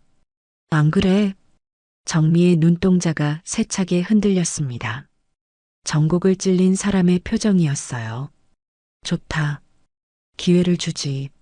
너가 그토록 싫어하는 이 비린내 나는 돈, 내 손으로 직접 벌게 해주마. 하지만 세상에 공짜는 없는 법이야. 저는 조건을 내걸었습니다. 아침 7시까지 출근해서 시장 바닥 청소부터 시작할 것. 손님 앞에서는 절대 인상 쓰지 말 것. 내 허락 없이는 단 1분도 자리 비우지 말 것. 그리고 가장 중요한 것. 나를 어머니가 아닌 사장님이라고 부를 것. 시급은 법정 최저임금으로 계산해 주겠다고 했습니다. 단 그 모든 규칙을 어길 시에는 그날 일당은 물론이고 앞으로의 기회도 없을 거라고 못 박았습니다. 어때? 이래도 할 텐가? 제 제안은 일자리를 주는 것이 아니라 노예 계약을 맺자는 말이나 다름없었습니다. 그것은 그녀의 마지막 남은 자존심마저 완전히 짓밟아 버리겠다는 선언이었죠. 정민은 입술을 깨물었습니다. 입술에서 피가 배어 나올 정도로 세게 깨물더군요. 그녀의 눈에서는 뜨거운 눈물이 뚝뚝 떨어졌지만 그녀는 소리내어 울지 않았습니다. 한참 동안 저를 노려보던 그녀는 마침내 패배를 인정하며 말했습니다. 네, 하겠습니다, 사장님. 사장님이라는 단어를 뱉어내는 그녀의 목소리는 갈기갈기 찢겨나간 짐승의 울음소리처럼 처절하게 들렸습니다. 저는 만족스러운 미소를 지으며 창고 구석에 처박아 두었던 온갖 생선 내장과 핏물이 튀어 더러워진 고무 앙치마와 구멍이 뚫린 낡은 장화를 꺼내 그녀의 앞에 던져주었습니다. 그럼 내일부터가 아니라 지금 당장 시작하지. 우선 저기 널브러진 생선 상자부터 전부 씻어놔. 해 떨어지기 전까지 다 못하면 오늘 일당은 없는 줄 알아라. 정민은 바닥에 내던져진 자신의 새 유니폼을 한참 동안 망연자실하게 내려다보았습니다. 그리고는 천천히, 아주 천천히 허리를 숙여 그것들을 집어들었습니다. 한때는 백화점의 VIP 고객들 앞에서 우아하게 허리를 굽혔던 그녀가 이제는 생선 썩는 냄새가 진동하는 시장 바닥에서 더럽고 냄새나는 앙치마를 들기 위해 허리를 굽히고 있었습니다. 저는 그 모습을 지켜보며 제 며느리의 길고도 혹독한 진짜 인생 수업이 바로 지금 이 순간부터 시작되었음을 선언했습니다. 이 시장의 모든 상인들이 이 잔인하고도 통쾌한 연극의 증인이 되어주고 있었습니다. 제 며느리, 아니 그날부터 제 가게의 신입 직원이 된 고정미의 첫날은 그야말로 재앙 그 자체였습니다. 그녀는 제왕처럼 군림하던 자신의 세상에서 맨몸으로 내쫓겨 낯설고 비천하다고 여겼던 식민지에 떨어진 폐잔병과도 같았죠. 아침 7시 동이 트기도 전에 시장에 도착한 그녀의 얼굴은 밤새 한숨도 자지 못한 사람처럼 퀭했습니다. 저는 그녀에게 가장 먼저 밤새 생선 찌꺼기와 비린물이 고여 악취를 풍기는 배수구 청소를 시켰습니다. 그녀는 고개를 숙인 채 뻣뻣한 소를 들고 쪼그려 앉아 배수구 뚜껑을 열었습니다. 그 순간 코를 찌르는 역한 악취에 저도 모르게 헛구역질을 하더군요. 하지만 저는 눈 하나 깜짝하지 않았습니다. 냄새가 역하거든 숨을 참고 해. 앞으로 너가 매일 아침 맡아야 할 냄새니까 미리 익숙해지는 게 좋을 거다. 정민은 입술을 깨물며 묵묵히 솔질을 시작했습니다. 하지만 평생 그런 일을 해본 적 없는 그녀의 손길은 어설프기 짝이 없었죠. 솔질을 하는 건지 더러운 물을 사방에 튀기는 건지 알 수 없을 정도였습니다.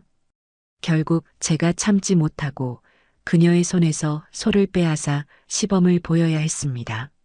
이렇게 힘을 줘서 구석구석 내 얼굴에 낀 허영심 닦아내듯이 말이야. 제 모진 말에 그녀의 어깨가 움츠러드는 것이 보였지만 그녀는 아무런 대꾸도 하지 않았습니다. 그저 제가 하는 양을 묵묵히 지켜볼 뿐이었죠. 배수구 청소가 끝나자 저는 그녀에게 산더미처럼 쌓인 빈 생선 상자를 씻으라고 지시했습니다. 차가운 수돗물에 손을 담근 그녀는 비늘과 내장 찌꺼기가 엉겨붙은 상자를 만지지도 못하고 한참을 망설였습니다. 그 모습을 지켜보던 옆가게 오기 엄마가 혀를 차며 말하더군요. 아이고 말자씨. 제가 저런 걸 할 수나 있겠어? 그러다 병나지. 저는 오기 엄마를 쳐다보며 딱 잘라 말했습니다. 병이 나도 여기서 나야지. 그래야 약값이라도 제 손으로 벌어갈 거 아니야. 제 말은 정미더러 들으라는 소리였습니다. 그녀는 결국 눈을 질끈 감고 미끈거리는 생선 상자 안으로 손을 집어넣었습니다.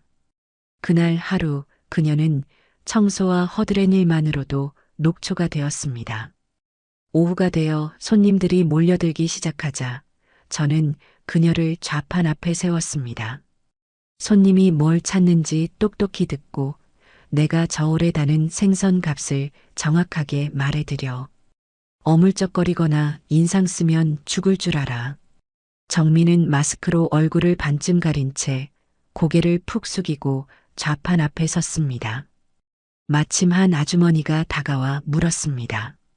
세댁, 이 갈치 한 손에 얼마야? 정민은 당황해서 저를 쳐다보았습니다. 저는 일부러 못 들은 척 다른 생선을 손질하고 있었죠. 저기 사장님. 그녀가 저를 부르자 저는 매서운 눈으로 쏘아보았습니다. 그것도 혼자 해결 못해? 하는 눈빛이었죠. 정민은 결국 우물쭈물하며 잘 모르겠는데요. 하고 말끝을 흐렸습니다. 아주머니는 어이가 없다는 듯 혀를 차며 다른 가게로 가버렸습니다. 그날 그녀는 자신의 무능함으로 손님 셋을 그냥 보내야 했습니다. 하루가 끝나고 시장에 어둠이 내릴 무렵 저는 그날의 일당을 계산했습니다. 최저 시급으로 계산해 12시간, 정확히 11만 8,320원이었습니다. 저는 지갑에서 꼬깃꼬깃한 만원짜리 11장과 1,000원짜리 8장, 그리고 동전 몇 개를 꺼내 그녀의 앞에 툭 던졌습니다. 오늘 너의 일당이다. 너가 한 일에 비하면 이것도 과분한 줄 알아. 정민은 바닥에 떨어진 돈을 한참 동안 내려다보았습니다. 예전 같으면 카페에서 커피 두세 잔이면 사라질 하찮기 짝이 없는 돈이었죠. 그녀는 천천히 허리를 숙여 그 돈을 주었습니다. 그녀의 손에 들린 그 꼬깃꼬깃한 지폐 몇 장은 그녀가 평생 처음으로 자신의 치욕과 노동으로 맞바꾼 돈이었습니다. 그녀는 그 돈을 쥔 채 아무 말 없이 한참을 서 있었습니다. 그녀의 등은 그 어느 때보다 작고 초라해 보였습니다. 그렇게 며칠이 흘렀습니다. 정민은 매일같이 제게 욕을 먹고 무시당하며 일을 배웠습니다. 저는 그녀를 조금도 가르쳐 주려 하지 않았습니다. 스스로 보고 배우게 했죠. 생선 종류를 구별하는 법, 신선도를 알아보는 법, 손님들의 기분을 맞추며 흥정하는 법까지. 그녀는 어깨너머로 눈칫밥을 먹어가며 그 모든 것을 익혀야 했습니다. 손가락은 칼의 베이기 일쑤였고 손톱 밑에는 늘 시커먼 때와 비늘이 끼어 있었습니다. 그녀가 그토록 혐오하던 비린내는 이제 그녀의 몸에서 떠나지 않는 고유의 채취가 되어버렸습니다. 그러던 어느 날 아주 까다롭기로 소문난 손님 한 명이 찾아왔습니다. 이것저것 트집을 잡으며 가격을 깎으려 드는 상인들 사이에서도 기피 대상 1호인 사람이었죠. 그 손님은 정미가 어설퍼 보이자 대놓고 그녀를 무시하며 말했습니다. 어이 새댁, 이 동태 눈깔이 맛이 간 게 영 상태가 안 좋아 보이는데 반값에 줘, 반값에. 안 그러면 다른 데 가서 당신네 가게 물건 안 좋다고 소문 낼 테니. 저는 일부러 뒤에서 지켜보고만 있었습니다. 이 상황을 그녀가 어떻게 해결할지 궁금했기 때문이죠. 그 순간 놀라운 일이 벌어졌습니다. 늘 주눅 들어 있던 정미가 처음으로 고개를 빳빳이 들고 그 손님을 마주 보았습니다. 그녀의 목소리는 작았지만 그 안에는 단단한 무언가가 들어 있었어요. 손님 말씀이 지나치시네요. 뭐가 지나쳐? 이 동태 오늘 새벽에 들어온 겁니다. 눈이 탁해 보이는 건 원래 동태는 얼렸다 녹이는 과정에서 그렇게 보이는 거예요. 물건 보실 줄 모르시면 함부로 남의 가게 물건을 폄하하지 않으셨으면 좋겠습니다. 저희 사장님이 어떤 분인데 상태 안 좋은 물건은 아예 가게에 들여놓지도 않으시는 분입니다. 그녀는 자신도 모르게 저를 저희 사장님이라 칭하며 가게의 자부심을 그리고 제 자부심을 변호하고 있었습니다. 그녀의 당돌한 태도에 손님은 오히려 당황해서 뭐야, 이 아가씨가 하고 소리치더니 결국 아무것도 사지 않고 꽁무니를 빼며 돌아갔습니다. 손님이 사라지자 정미는 자신이 무슨 짓을 했는지 깨달았는지 얼굴이 하얗게 질려 저를 돌아보았습니다. 손님을 쫓아냈으니 불호령이 떨어질 거라고 생각한 모양입니다. 하지만 저는 아무 말도 하지 않았습니다. 대신 잘 손질된 고등어 한 마리를 그녀에게 툭 던져주었습니다. 저녁에 구워 먹어라. 오늘 일당은 없다. 네.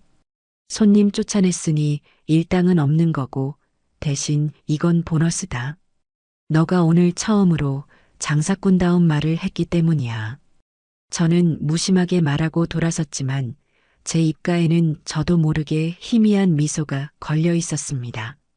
정미는 제 손에 들린 고등어와 제 뒷모습을 번갈아 보며 한참 동안 그 자리에 멍하니 서 있었습니다. 그날 저녁 그녀는 처음으로 자신이 버니자 상인 생선을 들고 그 냄새나는 반지하 방으로 돌아갔습니다. 그녀의 발걸음은 여전히 무거웠지만 그 등은 처음 이곳에 왔을 때보다 아주 조금은 펴져 있는 것처럼 보였습니다. 아주 작고 미약하지만 그녀 안에서 무언가 단단한 것이 싹트기 시작하고 있었습니다. 정미가 까다로운 손님을 쫓아낸 그날 이후 그녀에게는 미세하지만 분명한 변화가 찾아왔습니다. 그것은 마치 얼어붙었던 땅이 녹으며 작은 새싹이 고개를 내미는 것과 같은 변화였죠. 그녀는 더 이상 손님 앞에서 주눅 들지 않았고 모르는 것이 있으면 제게 묻는 것을 부끄러워하지 않았습니다. 칼질은 여전히 서툴렀지만 생선을 손질하는 손길에는 망설임이 사라졌습니다. 가장 놀라운 변화는 그녀가 돈의 흐름을 이해하기 시작했다는 겁니다. 어떤 생선이 이윤이 많이 남는지, 어떤 손님이 씀씀이가 큰지를 귀신같이 알아채고 그에 맞춰 장사 수완을 발휘하기 시작한 거죠. 한 번은 시장에 젊은 주부들이 아이들을 데리고 많이 나오는 것을 보고 제게 이런 제안을 하더군요. 사장님, 요즘 엄마들은 생선가시 바르는 걸 제일 귀찮아해요. 그러니까 아예 순살로만 된 생선을 팔거나 아이들이 먹기 좋게 작게 잘라서 이유식용 생선 세트 같은 걸 만들어 보는 건 어떨까요? 저는 깜짝 놀랐습니다. 평생 시장에서 잔뼈가 굵은 저도 생각하지 못했던 아주 신선하고 기발한 아이디어였기 때문입니다. 저는 퉁명스럽게 너가 알아서 한번 해봐. 대신 망하면 내 월급에서 깔 줄 알아. 하고 말했지만 속으로는 그녀의 성장에 내심 감탄하고 있었습니다. 정민은 그날 바로 아이사랑 순살 고등어라는 이름으로 상품을 만들어 팔기 시작했습니다. 결과는 대성공이었습니다. 젊은 엄마들 사이에서 입소문이 나면서 저희 가게는 시장의 명물이 되었죠. 정민은 이제 더 이상 구석에서 찌꺼기나 치우던 직원이 아니었습니다. 그녀는 엄연히 저희 가게의 매출을 책임지는 없어서는 안 될 존재가 되어가고 있었습니다. 그녀는 일이 끝난 후에도 집에 가지 않고 시장 상인들을 위한 작은 공부 모임을 만들었습니다. 스마트폰으로 주문받는 법, SNS로 가게를 홍보하는 법 등을 다른 상인들에게 가르쳐 주기 시작한 겁니다. 한때는 그들을 저급하다고 무시했던 그녀가 이제는 그들의 선생님이 되어주고 있었어요. 그녀의 몸에서는 여전히 비린내가 났지만 이제 시장 사람들은 아무도 그녀를 냄새나는 여자로 보지 않았습니다. 오히려 똑순이 말잔의 복덩이 며느리라고 부르며 칭찬하기 바빴죠. 그리고 마침내 이 통쾌한 복수국의 대미를 장식할 그날이 찾아왔습니다. 화창한 토요일 오후 시장이 가장 붐빌 시간이었습니다. 저희 가게 앞에도 손님들이 길게 줄을 서 있었죠. 정민은 땀을 뻘뻘 흘리면서도 능숙한 손놀림으로 생선을 포장하고 손님들과 농담을 주고받으며 정신없이 일하고 있었습니다. 바로 그때였습니다. 시장 입구에서 한눈에 봐도 이곳과는 어울리지 않는 무리가 나타났습니다. 머리부터 발끝까지 명품으로 치장한 바로 정미의 옛 친구들이었습니다. 그 무리의 중심에는 정미에게 가장 큰 모욕을 안겨주었던 미니가 팔짱을 낀 채 거만한 표정으로 서 있었습니다. 그들은 마치 동물원의 원숭이라도 구경하듯 저희 가게 앞에 멈춰 섰습니다. 그리고는 더러운 앞치마를 두르고 고무장화를 신은 채 일하고 있는 정미를 발견하고는 약속이라도 한 듯 경멸과 조소가 뒤섞인 웃음을 터뜨렸습니다. 어머, 저거 고정미 아니니? 세상에, 꼴 좀 봐. 여기서 정말 생선을 팔고 있네? 대박이다, 얘들아. 미니가 손으로 입을 가리며 과장되게 소리쳤습니다. 주변의 모든 손님들과 상인들의 시선이 순식간에 정미에게로 쏠렸습니다.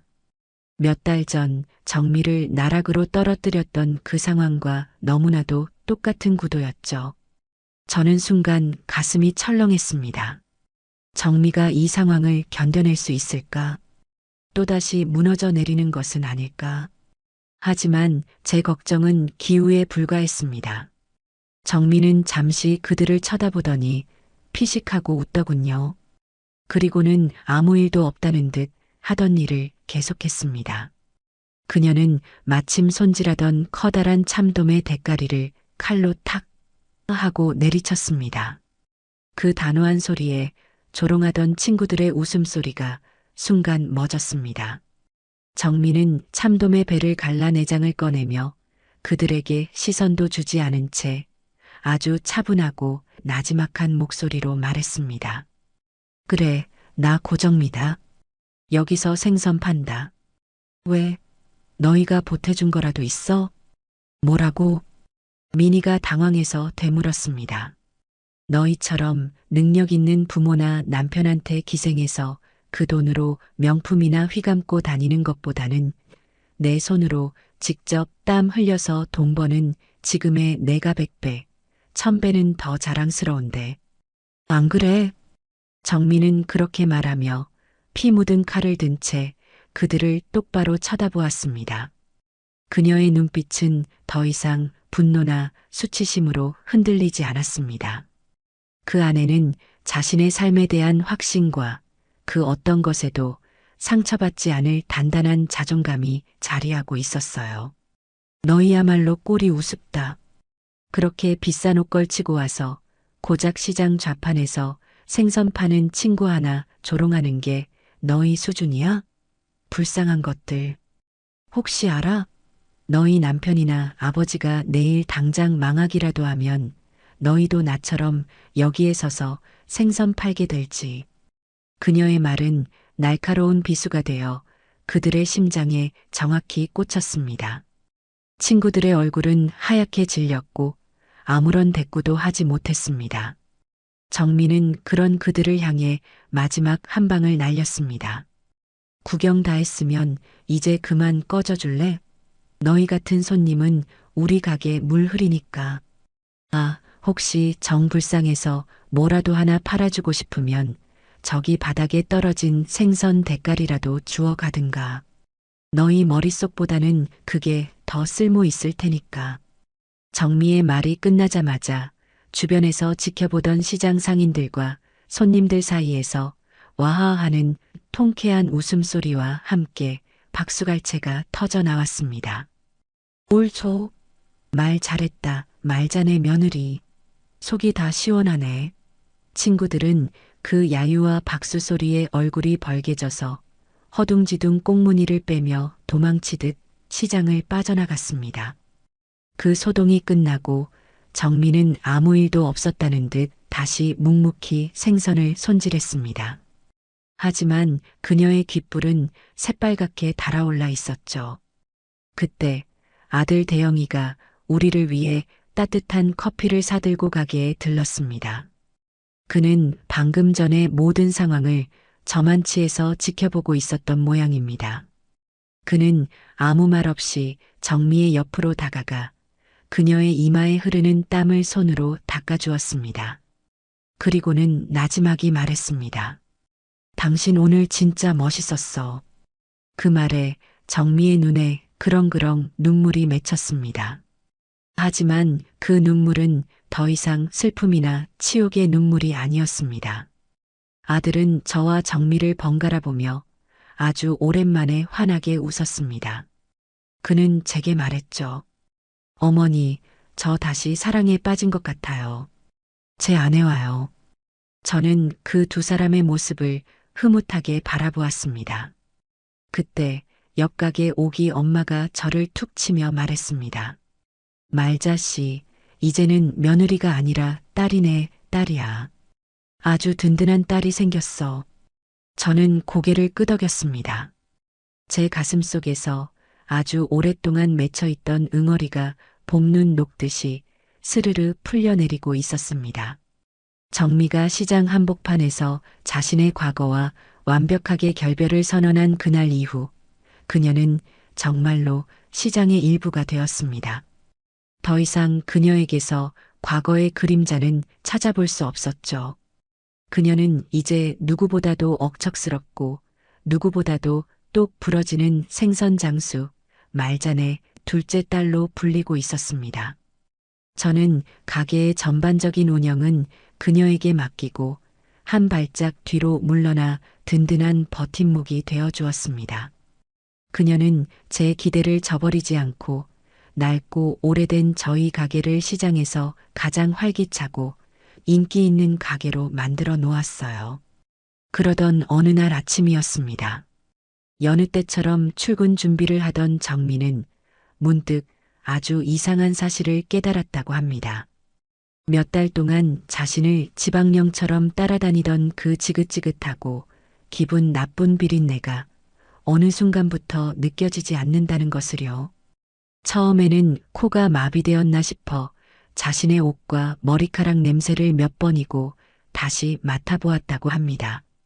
하지만 거기에서는 옅은 비누 향기와 어제 일을 하며 희미하게 밴 정직한 생선 냄새 외에는 아무것도 느껴지지 않았습니다. 그녀를 옥죄던 그 초자연적이고 불길한 악취는 마치 연기처럼 사라져버린 후였습니다. 그녀는 그 길로 집을 뛰쳐나와 동이 트기도 전에 시장으로 달려왔습니다. 그리고는 가게 문을 열고 있던 저를 붙잡고 물었습니다. 어머니, 냄새가 사라졌어요. 제 몸에서 나던 그 이상한 냄새가요. 그녀는 아이처럼 기뻐하며 방방 뛰었습니다. 저는 그런 그녀를 보며 그저 희미하게 웃어 보일 뿐이었습니다. 그래, 다행이구나. 어떻게 된 거죠? 어머니가 풀어주신 건가요? 저는 고개를 가로저었습니다. 아니, 내가 한 게 아니야. 너가 한 거지. 제 말에 정민은 어리둥절한 표정을 지었습니다. 저는 그녀의 손을 잡고 좌판 의자에 나란히 앉았습니다. 그리고는 차분히 말해주었죠. 아가, 생각해봐라. 그 냄새는 내 몸이 아니라 내 마음에서 나던 냄새였어. 세상을 삐딱하게 보고 사람을 무시하고 정직한 땀을 비웃던 내 썩은 마음에서 풍기던 악취였지. 그런데 너가 변했잖니. 내 손으로 돈을 벌고 그 돈의 무서움과 귀함을 깨닫고 너보다 낮은 곳에 있던 사람들과 눈을 맞추기 시작했어. 내 썩었던 마음이 정직한 땀으로 정화되니 그 지독했던 냄새도 사라진 게지. 그건 저주가 아니었어. 내게 주어진 마지막 기회였던 게야. 제 말을 듣고 있던 정미의 눈에서 굵은 눈물방울이 뚝뚝 떨어지기 시작했습니다. 그녀는 더 이상 아무 말도 하지 못하고 제 어깨에 얼굴을 묻은 채 한참을 흐느꼈습니다. 그 울음은 지난 몇 달간 그녀가 겪었던 모든 고통과 서름, 그리고 감사함이 뒤섞인 뜨거운 정화의 눈물이었습니다. 한참을 울던 그녀는 고개를 들고 제게 물었습니다. 어머니, 그럼 그때 그 할머니는요? 어머니께 소원을 들어주겠다던 그 할머니는 대체 누구셨을까요? 저는 그 질문에 대답하는 대신 주머니에서 꼬깃꼬깃 접어두었던 낡은 종이 한 장을 꺼내 그녀에게 건네주었습니다. 그것은 오래전 제가 남편과 함께 이 가게를 처음 열었을 때 우리 부부가 함께 찍었던 흑백 사진이었습니다. 사진 속에는 지금의 저보다 훨씬 젊고 앳된 제가 남편의 옆에서 환하게 웃고 있었죠. 그리고 그 뒤편으로 시장의 풍경 속에 아주 희미하게 한 할머니의 모습이 찍혀 있었습니다. 바로 정미가, 그리고 제가 만났던 바로 그 할머니였습니다. 나는 잘 모르겠다. 하지만 그분은 어쩌면 이 시장을 지키는 수호신 같은 분인지도 모르지. 가장 정직하고 가장 절박한 사람의 소원을 들어주는 그런 분 말이야. 정민은 사진 속의 할머니와 저를 번갈아 보며 모든 것을 이해했다는 듯 조용히 고개를 끄덕였습니다. 그 순간 우리 고부 사이를 가로막고 있던 마지막 벽이 소리 없이 허물어져 내렸습니다. 그렇게 혹독했던 겨울이 가고 시장 좌판 위로 따스한 봄볕이 내리쬐기 시작할 무렵 몇 달의 시간이 더 흘렀습니다. 그 시간 동안 우리에게는 참으로 많은 변화가 있었어요. 가장 큰 변화는 30년 넘게 자리를 지켜온 제 가게, 말잔에 생선의 간판이 내려간 것이었습니다. 그리고 그 자리에는 정미가 직접 디자인한 예쁜 글씨체로 쓰인 모녀 생선이라는 새 간판이 내걸렸습니다. 그 이름을 제안한 것은 정미였습니다. 어느 날 저녁 함께 밥을 먹다가 쑥스러운 듯 제게 말하더군요. 어머니, 이제는 고부보다는 모녀라는 말이 더 잘 어울리는 것 같아요. 우리는. 그 말을 듣는 순간 저는 밥을 먹다 말고 눈물을 왈칵 쏟을 뻔했습니다. 며느리가 아니라 이제는 정말 제 딸이 되었으니까요. 새 간판을 걸던 날 아들 대영이가 일부러 월차까지 내고 와서 사다리를 잡아주었고 시장의 모든 상인들이 자기 가게 일처럼 나와 구경하며 박수를 쳐주었습니다. 저는 그 앞에서 쑥스러워 어쩔 줄 몰라 하는 정미의 손을 꼭 잡아주었죠. 우리는 이제 눈빛만 봐도 서로의 마음을 알 수 있는 이 시장 최고의 파트너가 되었습니다. 우리의 완벽한 호흡은 장사에서도 빛을 발했습니다. 한 번은 아주 깐깐해 보이는 신사 한 분이 와서 제사상에 올릴 최상급 옥돔을 찾더군요. 제가 보기에도 그 손님은 보통 까다로운 사람이 아니었습니다. 제가 옥돔을 보여주려고 하자 정미가 눈짓으로 저를 막아섰습니다. 그리고는 그녀가 먼저 나서서 상냥하게 말을 건넸죠. 손님, 제사상에 올리실 거면 이왕이면 가장 좋은 걸로 하셔야죠. 잠시만 기다려 주세요.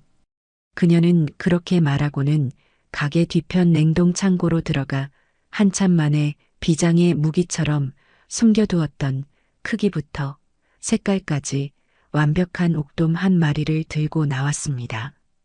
제가 비싸게 팔려고 아껴두었던 것이었는데 그걸 귀신같이 찾아낸 겁니다. 정미가 정성스럽게 옥돔을 포장하는 동안 저는 옆에서 손님의 말동무를 해주며 시간을 끌었습니다. 아이고 사장님, 이렇게 귀한 옥돔으로 제사를 지내시니 조상님들이 아주 흐뭇해 하시겠어요. 우리의 손발이 척척 맞는 모습에 그 까다롭던 신사분도 만족스럽게 지갑을 열었습니다. 정미와 저는 그 손님이 가고 난 뒤 서로를 보며 몰래 주먹을 부딪히고 웃음을 터뜨렸습니다. 가게는 날로 번창했고 우리는 마침내 그 지긋지긋한 냄새가 나던 반지하 방을 벗어날 수 있게 되었습니다. 정미와 저는 쉬는 날 함께 손을 잡고 집을 보러 다녔습니다. 예전에 그녀라면 당연히 번듯한 새 아파트를 찾았겠지만 지금의 그녀는 달랐습니다. 어머니는 무릎이 안 좋으시니 계단이 없는 1층이어야 해요. 그리고 시장이랑 가까워서 어머니 출퇴근하시기 편해야 하고요. 그녀는 오로지 제 생각뿐이었습니다. 며칠을 밟은 판 끝에 우리는 시장에서 걸어서 10분 거리에 있는 작지만 햇볕이 잘 드는 아담한 아파트로 이사했습니다. 이삿짐을 풀던 날 정미는 새 집의 창문을 활짝 열고는 봄볕을 맘껏 들이마시며 아이처럼 말했습니다. 어머니, 여기는 곰팡내 대신 햇살 냄새가 나요. 그 모습을 보는데 어찌나 마음이 찡하던지요. 아들 대영이도 무리하게 하던 대리운전을 그만두고 회사 일에만 전념하게 되었습니다.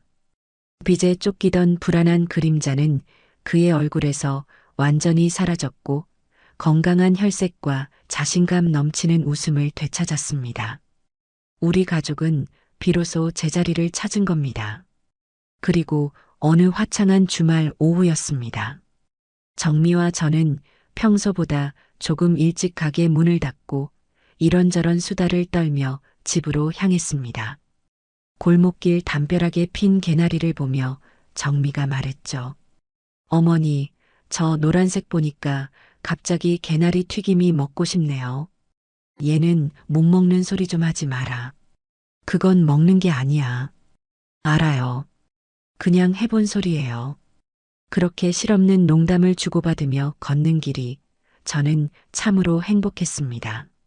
그리고 우리만의 보금자리, 그 아파트의 현관문을 열었을 때 저희를 맞이한 것은 고소한 음식 냄새였습니다. 부엌에서는 뜻밖에도 아들 녀석이 허리에 어설프게 앞치마를 두르고 저녁을 준비하고 있었습니다.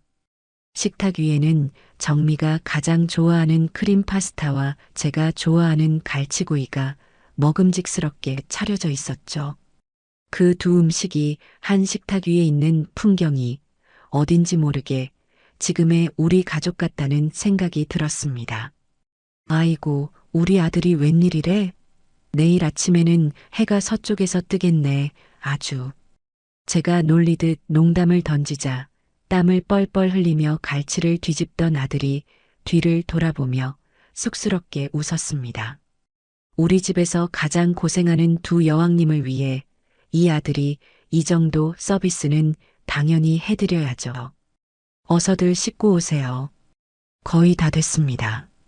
그때 욕실에서 먼저 씻고 나온 정미가 뽀송뽀송한 얼굴로 다가와 제 팔짱을 자연스럽게 꼈습니다. 이제 그녀에게서는 역한 비린내가 아닌 향긋하고 따뜻한 비누 냄새가 났습니다. 어머니, 오늘 정말 고생 많으셨어요.